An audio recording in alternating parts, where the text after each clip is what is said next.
अस्सलाम वालेकुम। सब्सक्राइब कीजिए उर्दू टीवी को अपने मोबाइल पर देखने के लिए रेड कलर के बटन को प्रेस कीजिए और घंटी भी दबा दीजिए। अल्लाह हाफिज़।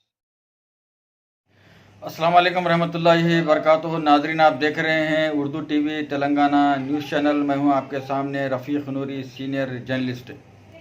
सऊदी अरब, अमेरिका, यूरोप के तमाम फ़र्जंदान तौहीद को उर्दू टीवी तेलंगाना न्यूज़ चैनल की जानिब से ईद उल फितर की पुरखुलूस मुबारकबाद पेश की जाती है। दुनिया के बाज़ ममालिक बशमुल सऊदी अरब, अमेरिका, यूरोप और दुनिया के कई हिस्सों में आज ईद उल फितर पूरे अक़ीदत और एहतराम से मनाई जा रही है। सऊदी अरब में मस्जिदुल हराम और मस्जिद नबवी सल्लल्लाहु अलैहि वसल्लम में लाखों फ़र्जंदान तौहीद ने ईद उल फितर की नमाज अदा की। मुसलमानों ने गले मिलकर एक दूसरे को ईद उल फितर की मुबारकबाद देते हुए नेक तमन्नाओं का इजहार किया। हिंदुस्तान और दीगर मुतअद्दिद ममालिक में शव्वाल का चाँद जुमेरात को नज़र नहीं आया, जिसके बाद रवैयत हिलाल कमेटी ने ईद उल फितर हफ्ते को मनाने का ऐलान किया। हैदराबाद के मुख्तलिफ ईदगाहों और मसाजिद में ईद उल फितर की नमाज की अदायगी के लिए इंतज़ामात मुकम्मल कर लिए गए हैं। ईदगाह मीरालम मंडी और हैदराबाद के तारीख़ी मक्का मस्जिद में ईद उल फितर की नमाज 10 बजे अदा की जाएगी। في العيد بعد رمضان استدامة العبد على نهج الطاعة والاستقامة وإتباع الحسنة، وقد ندبكم نبيكم محمد صلى الله عليه وسلم لأن تتبعوا رمضان بست من شوال، فمن فعل فكأنما صام الدهر كله. تقبل الله منا ومنكم الصيام والقيام وسائر الطاعات والأعمال الصالحات.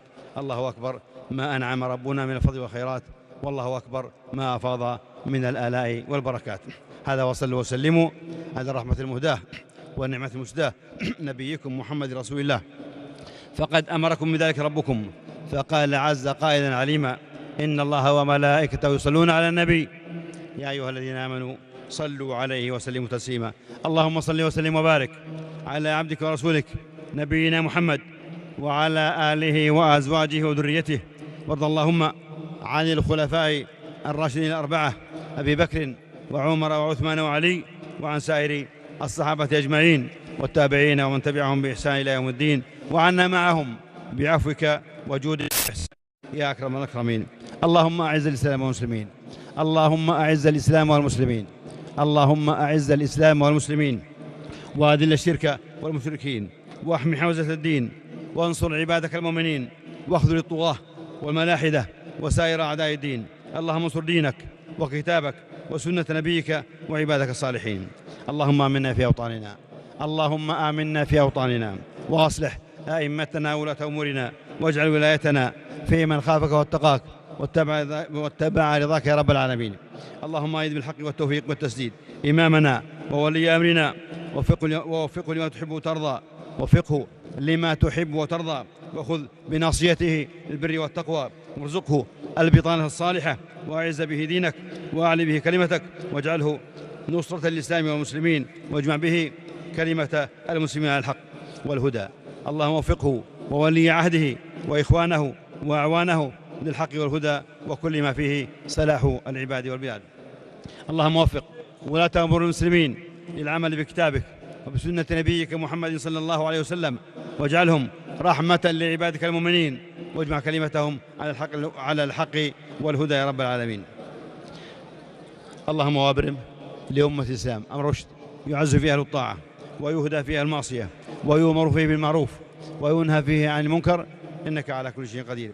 اللهم عليك بالصهاينة، اللهم عليك بالصهاينة اليهود المحتلين، فإنهم لا يعجزونك. اللهم وانزل بهم بأسك الذي لا يرد عن القوم المجرمين. اللهم إنا ندرأ بك في نحورهم ونعوذ بك من شرورهم. اللهم احفظنا من شر الأشرار وكيد الفجار وشر طوارق الليل والنهار. اللهم يا ذا الجود والمن، اللهم يا ذا الجود والمن، احفظ علينا هذا الأمن وسدد قيادته وقو رجاله، وخذ بأيديهم وشد من أزرهم، وقو عزائمهم وزدهم إحسانا وتوفيقا وتأييدا وتسديدا. اللهم واشف مرضاهم وارحم شهداءهم واحفظ أسرهم وذرياتهم يا رب العالمين. اللهم أصلح أحوال المسلمين في كل مكان، اللهم أصلح أحوال المسلمين في كل مكان، واحقن دماءهم، واجمع على الحق والهدى والسنة كلمتهم.